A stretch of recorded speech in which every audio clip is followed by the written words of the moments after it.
कोठामा एउटा दिउ र कलश अनि गणेश भगवान साँची राखेर बिहान बेलुका कुलदेवताको पूजा गर्न पकाइदिए भयो। तर केवल घरमा मन्दिर छैन, बाउले पनि मानेको छैन, हजुरबाउले पनि कुल मानेको छैन भने पनि तपाईँको कुलदेवतालाई सम्झेर तपाईँले चाहिँ पूजा गर्न पाइयो।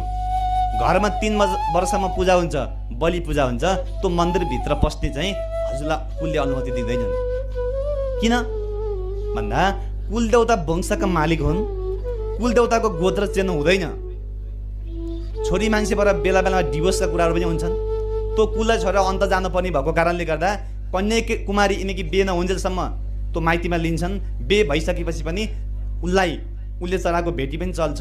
घरमा आउन भयो, कुलको पूजामा भेटी चढाउन पनि भयो, सारा काम गर्न भयो।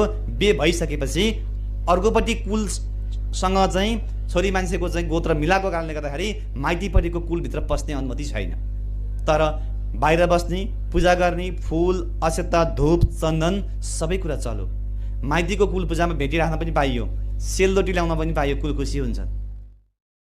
आमा दिदी बहिनीले कोठामा एउटा दिउ